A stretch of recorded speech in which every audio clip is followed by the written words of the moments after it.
বিকাশ ভবন অভিযানে চাকরিচ্যুত শিক্ষকদের উপর পুলিশের লাঠিচার্জের ঘটনার তীব্র নিন্দা জানিয়ে রাজ্য সরকারকে দুষলেন ভাঙড়ের আইএসএফ বিধায়ক নওশাদ সিদ্দিকী। রবিবার বিকেলে উলুবেড়িয়া ১ নম্বর ব্লকের কালীনগর অঞ্চলের পূর্ব কালীনগর মোল্লাপাড়া এলাকায় ইন্ডিয়ান সেকুলার ফ্রন্টের তরফে একটি আলোচনা সভার আয়োজন করা হয়। এই সভাতে প্রধান বক্তা হিসেবে উপস্থিত ছিলেন ভাঙড়ের আইএসএফ বিধায়ক নওশাদ সিদ্দিকী।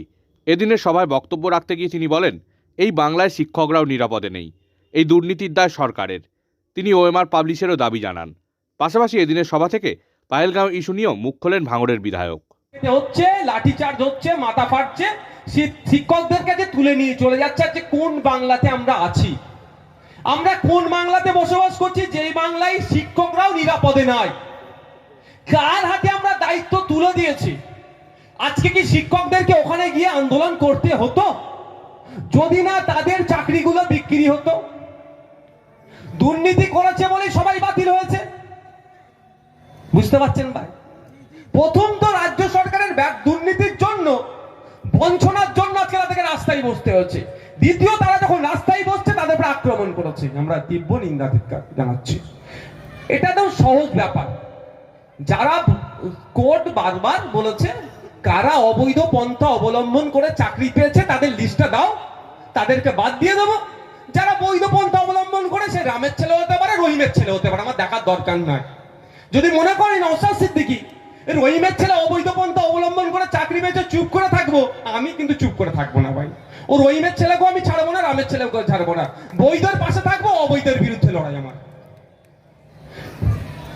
বৈধ পন্থা অবলম্বন করে যারা চাকরি পেয়েছে তারা চাকরি করবে, অবৈধ পন্থাতে যারা ঢুকেছে তাদের বাতিল হবে।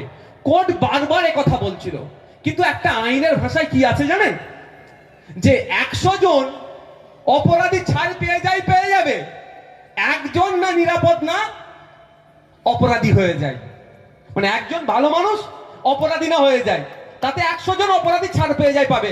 মমতা ব্যানার্জি সরকার ভেবেছিল এই ফর্মুলাটাই কাজে লাগিয়ে দেব। অর্থাৎ ২৬,০০০-এর মধ্যে ১২,০০০ মতো চুরি করে, টাকা দিয়ে, পা টিপে, পা জুতো চেটে, যাই হোক চাকরি পেয়েছে। ওই এমন দুধার পানিকে ঘেটে দেবো, এরা বার করতে পারবে না। তাহলে বলবে আইনের ভাষায় যারা নিরাপরাধ তারা না বাতিল হয়ে যায়, তাহলে সবাই চাও তাও বাতিল হবে না, এই হয়তো ভেবেছিল। আর ওরা ভেবে পায়নি যে সুপ্রিম কোর্ট পর্যন্ত যে সমস্ত প্যানেলটাই বাতিল করে দেবে। এখন কি যে রিভিউ পিটিশনে গেছে, আমি আপনাদের বলে যাই, রিভিউ পিটিশন তো জজেদের উপরে নির্ভর করছে, আমার উপরে নয়। কিন্তু আমাদের দেশের সুপ্রিম কোর্টের যদি আপনি লিস্ট দেখেন, আজ পর্যন্ত সুপ্রিম কোর্টে যত রিভিউ পিটিশন হয়েছে তার পার্সেন্টেজ দেখলে বুঝতে পারবেন এই রিভিউ পিটিশন টিকবে না। ৩১শে ডিসেম্বরের পরে সব কুল্লু খালাস হয়ে যাবে, বুঝতে পারছেন তো? তাহলে এর দায়টা কে নেবে? রাজ্য সরকার। তো এত হই হই করার কিছু দরকার ছিল না, এখনো নাই। শুধু ওএমআর শিট যে ২২ লক্ষ আছে পাবলিক ডোমেইনে আপলোড করে দিচ্ছি, প্রথম কথা। আর দ্বিতীয় কথা হচ্ছে, ভাই কতজনের কাছ থেকে মাল নিয়ে তুমি চাকরি দিয়েছো সেইগুলোকে বাদ দিয়ে দাও। এইটুকু করে দিলে আপনার আমার বাড়ির যেটা শিক্ষিত ছেলে, মেধাযুক্ত ছেলে, যে মেধার ভিত্তিতে চাকরি পেয়েছে, তাহলে সে আবার চাকরিতে জয়েন করবে। নিরাপত্তা কিভাবে নিশ্চিত করা যাবে সেটা দায়িত্ব নিতে হবে। ৩০০ কিলোমিটার দূর থেকে আসলো, ধাই ধাই করে গুলি চালালো, আমার ২৬টা হিন্দু ভাইকে ধর্ম দেখে গুলি করলো, আমার একটাই মুসলিম ভাই আবার এই কেন এদেরকে খুন করেছে, সেনা আমার ঝন্টু আলিম তাকে খুন করে দিয়ে চলে গেল।